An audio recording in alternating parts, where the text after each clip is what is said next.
Welcome to OnCore Indie, a weekly show about the latest indie mobile games. This week we're reviewing an action-packed first-person shooter that's bringing a lot to the table as far as add-ons and daily content.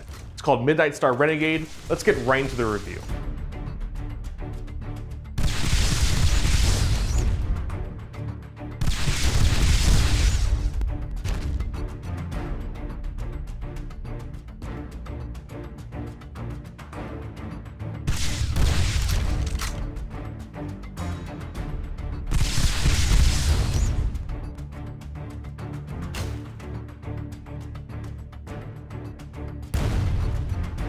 Now, while I'm a huge fan of the FPS genre on console and PC, there's never really been that game that hit the mark for me on mobile. A lot of this is due to the controls for me. I was never able to translate my skills on a D-pad controller onto a touchscreen. And that brings us to Midnight Star Renegade, which I feel like might have created the secret sauce for FPS controls on your multi-touch mobile device. I never played the original Midnight Star, so I'm coming into this one fresh, but I was really blown away by how much fun I had playing this game. The basic controls are tapping on the left or right arrows to change directions, and you can flick up to move forward. These basic movement controls give you a lot of freedom when it comes to aiming and shooting, which you do by tapping on the screen. There's a button on the bottom right of the screen which lets you toggle through nearby enemies, and a button to deploy your grenades on the other side. And that's it.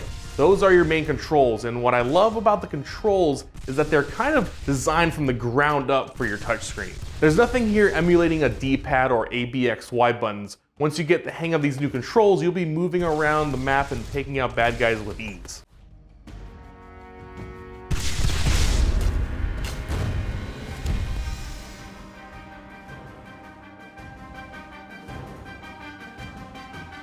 Now, on top of this action-packed arena-style FPS game, at the center of Midnight Star Renegade, there's also a very robust weapon upgrade and loot system. After completing mission after mission, you'll be unlocking new weapons and scraps that allow you to buy crates. New crates will include a wide variety of new parts for weapons, armor, and other items. By far the best upgrade you're gonna get after playing a little while are the jump boots. The jump boots take this game to a whole nother level with the way you can traverse the arena, similar to how you play a game like Unreal Tournament or Halo multiplayer. I kind of wish the jump boots were available from the start, but I also appreciate the way the developers ease you into the experience by adding the more intermediate mechanics throughout the game.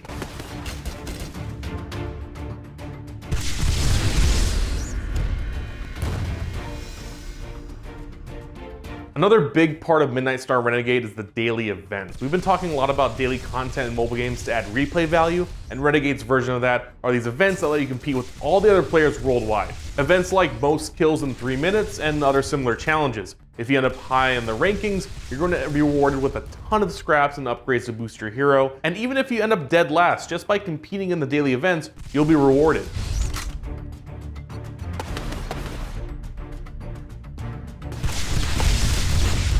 So I gotta say that Midnight Star Renegade has proved me wrong. You can actually make a great first-person shooter on mobile. This game isn't gonna replace PC or console quality shooters like Call of Duty or Overwatch, but when you're on the go or just want a quick game for a few times a day, look for Midnight Star Renegade to be your go-to FPS on your mobile device. If you watch this review and decide to download the game, let us know by tweeting us.